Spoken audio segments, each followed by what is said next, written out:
बुनियादी चीज़ पे आई है। SC ST OBC और माइनॉरिटीज़ को इकट्ठा करने के लिए बुज़दिली छोड़ें, सबसे पहले बुज़दिली छोड़ के मैदान में उतरें, सब ठीक हो जाए। सर से चुन्नी छीनने का काम हमारे देश में किस नज़र से देखा जाता है आप सब लोग जानते हैं ना। ये काम खुलेआम कोर्ट के माध्यम से हो रहा है। कोई अपना सर ढक के आना चाहता है, कोई अपना सर नहीं ढक के आना चाहता। इतनी सी तो बात थी, इसको इतना बड़ा बनाना और इसको मजहबी डायरेक्शन में ले जाना मेरे ख्याल से बहुत बड़ी गलती। मनुवाद को इम्प्लीमेंट कराने की, मनुस्मृति को देश में इम्प्लीमेंट करा के संविधान को ख़त्म करके, ये वो मुहिम चल रही है। इसमें उलमाए दीन का मेरे ख्याल से कोई रोल नहीं है। उनकी ये बात समझ में भी नहीं आएगी और उनको इसमें मुदाखलत करनी भी नहीं चाहिए। जब ये इस्लाम का मुद्दा ही नहीं है तो उनसे काहे को जानना चाहिए। फैसला तो उसी पर दिया है। वो गलत फैसला हम क्रिटिसाइज़ कर रहे हैं ना आज, तो हम क्रिटिसाइज़ कर पाते अगर मौलाना से ये पूछी जाती बात। पहले मैं ये सवाल करना चाहूँगा इन सभी तंजीमों से कि उन्होंने कितने मुकदमे बड़े इशू वाले जीते हैं। पहले इस पे ज़रा नज़र षानी की जाए। ये तो ज़रूर है कि हाँ पब्लिसिटी हो जाती है, नाम आ जाता है, लेकिन कॉज का कितना नुकसान कई बार बग़ैर ज़रूरत के अदालतों में जाके हुआ है, इसका भी देखना बहुत ज़रूरी है।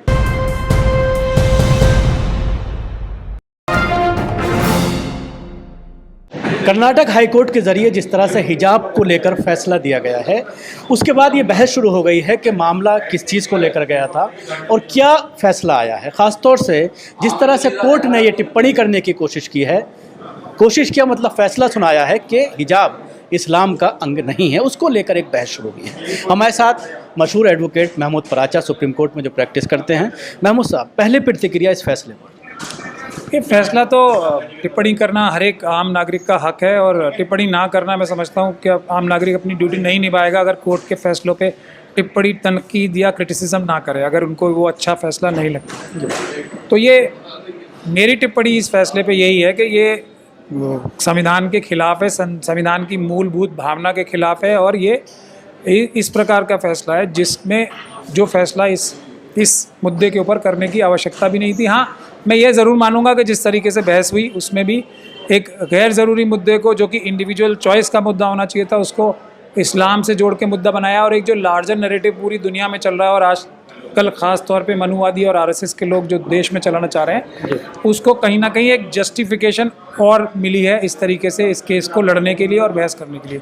बुनियादी तौर पर ये बहुत ही सीधा मुद्दा है कि क्या राइट टू एजुकेशन और हर सरकार की जिम्मेदारी जो है हर एक नागरिक को एजुकेशन पहुंचाने की, उसमें खलल डालने का काम है। यह एक पहला मुद्दा जो बिला शक बिला सोचे समझे ये हाँ में जवाब आएगा।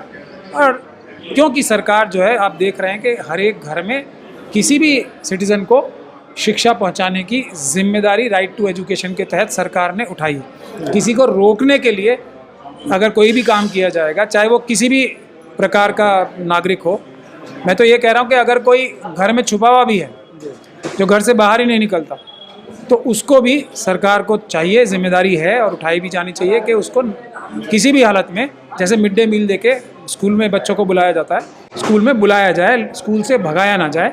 ये भगाने का काम जो है सिर्फ मनुवादी मानसिकता करती है, जिसने हज़ारों साल तक देश के आम नागरिकों को एक कम्युनिटी के अलावा किसी को शिक्षा का अधिकार ही नहीं दिया। दूसरी बात ये, अब अगर महत्वपूर्णता की बात आ जाए, कौन सी बात ज़्यादा ज़रूरी है, तो किसी को एक जैसा लगना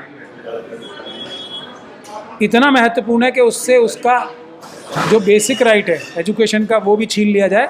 इसलिए भी ये जो फैसला है बहुत क्रिटिसिज्म के लायक है और इसकी जितनी भी क्रिटिसिज्म की जाए वो कम।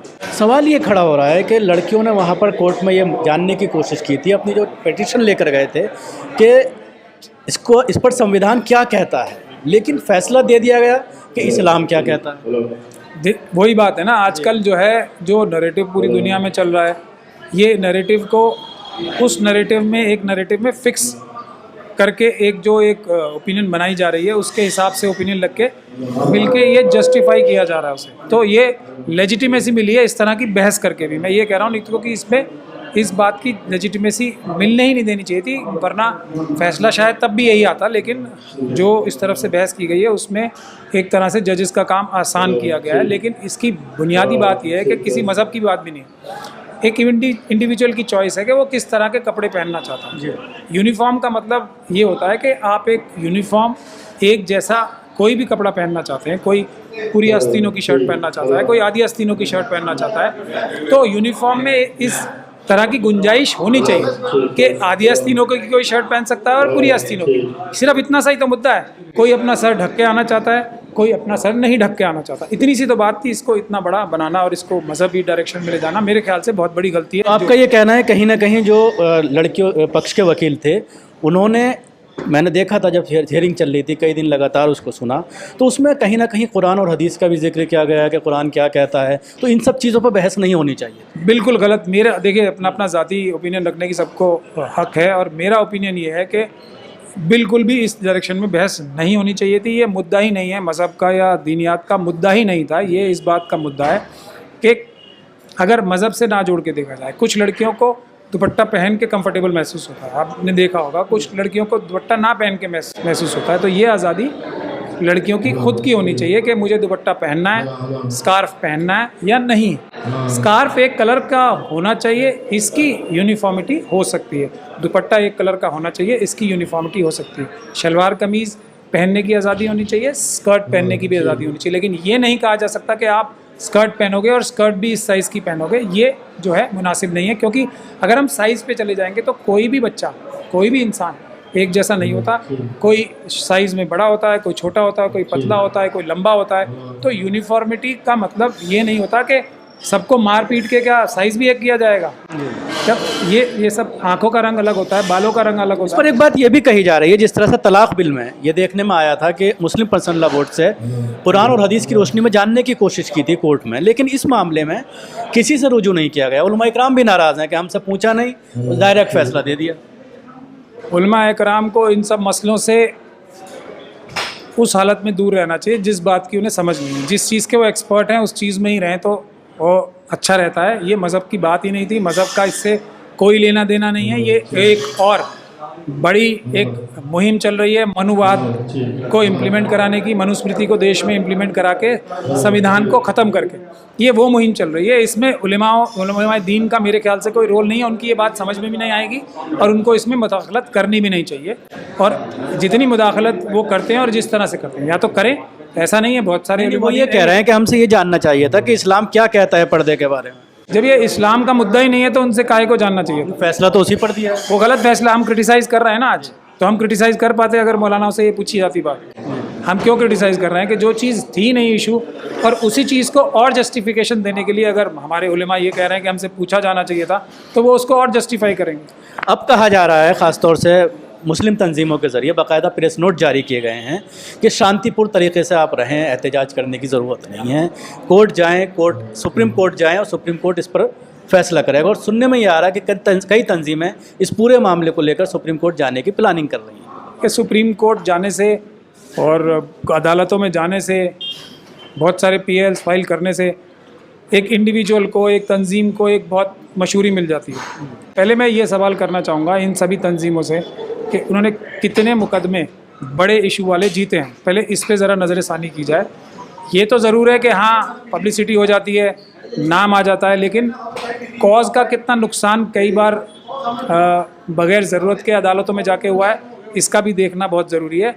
सिर्फ अदालतों में जाने से मेरे ख्याल से नुकसान ही होगा, फ़ायदा नहीं होगा। एक पीसफुल प्रोटेस्ट जो सबसे अहम बात है, उसको मना करके अदालतों में जाने के लिए कहा जा रहा है, तो मैं इससे बिल्कुल इत्तेफाक नहीं रखता हूँ। पीसफुल प्रोटेस्ट होना चाहिए। सबसे पहले शेड्यूल कास्ट, शेड्यूल ट्राइब के लोगों से बात करनी चाहिए। दूसरी जो माइनॉरिटीज़ हैं उनसे बात करके जॉइंट पीसफुल प्रोटेस्ट होने चाहिए। ओबीसी के साथ मिलके जॉइंट पीसफुल प्रोटेस्ट होने चाहिए, क्योंकि ये शिक्षा का अधिकार छीना जा रहा है, इंडिविजुअल चॉइस का अधिकार छीना जा रहा है। मैं मज़हब की जो आज़ादी आती है वो भी इंडिविजुअल लिबर्टी से आती है। आर्टिकल 19 से 20 तक 21 तक जो है कि हर एक इंसान आज़ाद है अपने मन की बात करने का, अपनी मन की बात कहने क्या का। अब सुप्रीम कोर्ट जिस तरह से बच्चियां गई हैं, हालांकि अभी होली की वजह से तुरंत सुनवाई करने से मना कर दिया है सुप्रीम कोर्ट ने, तो क्या लगता है जिस तरह से आप देख रहे हैं कि बहुत सारे केसेस ऐसे हैं जो कहीं ना कहीं शेड्यूल कास्ट, शेड्यूल ट्राइब और मुसलमानों से जुड़े हुए हैं, उनको 2-3 साल से पेंडिंग में डाल रखा है। धारा 370 वाला मामला हो या उसके अलावा CA NRC का मामला हो, तब जो है सब पेंडिंग में पड़े हुए हैं। अब जिस तरह से ये मामला हाई कोर्ट की 3 बेंच के ज़रिए आया है, तो पूरे देश में उसकी एक नज़ीर बन जाएगी और ख़ास तौर से BJP शासित राज्यों में उसको लागू करने की कोशिश की जाएगी। तो इसके लिए देखिए, जब तक स्ट्रैटेजी बना के कोई काम नहीं होगा। एक जो मुस्लिम क़यादत ने, शेड्यूल कास्ट क़यादत ने, शेड्यूल ट्राइब क़यादत ने, दूसरी माइनॉरिटीज़ की क़यादत ने और ओबीसी क़यादत ने ये एक मैसेज दे दिया है कि हमारे क़ायद जो है वो बुज़दिल है। ये बुज़दिली का जब तक जो मैसेज है वो दूर नहीं होगा तो इस प्रकार के कानून और जजमेंट्स आती ही रहेंगे। बहुत सारे जजमेंट्स मैं आपको SC ST के लिए और माइनॉरिटीज़ के लिए और OBCs के लिए गिनवा सकता हूँ जिन पे अमल ही नहीं कर रही है सरकार। तो सुप्रीम कोर्ट के और दूसरे कोर्टों के जजमेंट जितने महत्वपूर्ण हैं ही नहीं। महत्वपूर्ण है कि देश की जनता को सुप्रीम कोर्ट के 4 जजेस की बात सुन के सामने आना चाहिए, पीसफुल प्रोटेस्ट करने चाहिए ताकि अदालतों को भी मजबूती मिले, जिसकी बहुत बड़ी ज़रूरत है। इस दबाव की माहौल में किसी भी इदारे से ये उम्मीद करना कि वो बहुत ताकतवर और बहुत मजबूत और न्यूट्रल फैसले करेगा, ये मेरे ख्याल से उन इदारों से भी ज़्यादती है। उन लोगों ने खुद आके, जब सुप्रीम कोर्ट के 4 जज बोल सकते हैं कि दबाव है, तो बाकी इदारों पे कितना दबाव होगा आप समझ सकते हैं। तो इसके लिए जब तक पीसफुल प्रोटेस्ट नहीं किया जाएगा, 20% मैं मानता हूँ कि हाँ कोर्ट का भी रोल हो सकता है, 80% पीसफुल प्रोटेस्ट का रोल है और बुज़दिली छोड़ने का रोल जो है वो 80% से भी मैं समझता हूँ 79% जो है बुज़दिली छोड़ने की ज़रूरत है। बुज़दिली नहीं छोड़ी जा रही और बुज़दिली 2 वजूहात से होती है। बुज़दिली ये है या तो लालच में होती है या डर में होती है। दोनों वजह की बुज़दिली जो है वो दीमक है, उससे दूर हो तो सब कुछ ठीक हो जाएगा और पीसफुल प्रोटेस्ट बड़े लेवल पे schedule caste, schedule tribe, OBCs के साथ मिलकर दूसरी माइनॉरिटीज़ के साथ करने चाहिए, क्योंकि ये शुरुआत है। सब लोग इस बात को समझते हैं कि इसके बाद SC ST की महिलाओं का, OBC की महिलाओं का, सबका नंबर आएगा। सर से चुन्नी छीनने का काम हमारे देश में किस नज़र से देखा जाता है आप सब लोग जानते हैं ना। ये काम खुलेआम कोर्ट के माध्यम से हो रहा है, यही है ना। हमारे देश में कितना महत्व है, किसी की सर, कितनी ज़्यादा बुरी नज़र से देखा जाएगा कि किसी के सर से चुन्नी छीन ली जाए। ईव टीजिंग का सबसे बड़ा, जो सबसे ज़्यादा नंबर ऑफ केसेस फाइल होते हैं ईव टीजिंग के, वो यही होते हैं किसी के सर से चुन्नी छीनने। वो काम ऑफिशियली कानूनी ढंग से कोर्ट के माध्यम से हो रहा है। सरकारें ऑर्डिनेंस ला के, कानून बना के कर रही हैं।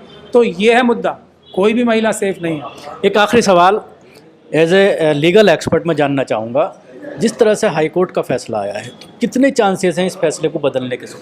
देखिए, कोई फैसला, सुप्रीम कोर्ट कुछ भी फैसला करे, मैं आपको कह रहा हूँ ना, उससे फ़ायदा नहीं होने वाला। मैं कह रहा हूँ हक में ही आ जाए, उससे क्या फ़ायदा हो जाएगा? एक और कानून ले आएगी सरकार। यूपी का एग्जाम्पल आपके सामने नहीं है। सरकार ने पहले बगैर ऑर्डिनेंस लाए ही वो लगाए थे ना, बोर्ड लगाए थे होर्डिंग, आपने कोर्ट से जाके ऑर्डर ले लिया, सरकार दूसरे दिन कानून ले आई। तो जड़ बीमारी की कहाँ है? मनुवाद जड़ है, मनुस्मृति जड़ है। भारत का संविधान ख़त्म होने की कगार पर है, उसको बचाना मुद्दा है। उसको नहीं समझेंगे आप, जो पत्तियां हैं, जो उसके आफ्टर इफेक्ट्स हैं या इफेक्ट्स हैं, उस पर लड़ते रहिए, कुछ नहीं होगा। आज नहीं तो कल वही होगा। बुनियादी चीज़ पे आई है, SC ST OBC और माइनॉरिटीज़ को इकट्ठा करने के लिए बुज़दिली छोड़ें। सबसे पहले बुज़दिली छोड़ के मैदान में उतरे, सब ठीक हो जाएगा। भारत की जनता है, भारत की जनता जो बहुजन समाज है भारत का, वो केपेबल है, मनुवादियों को ठीक करने में बहुत आराम से केपेबल है।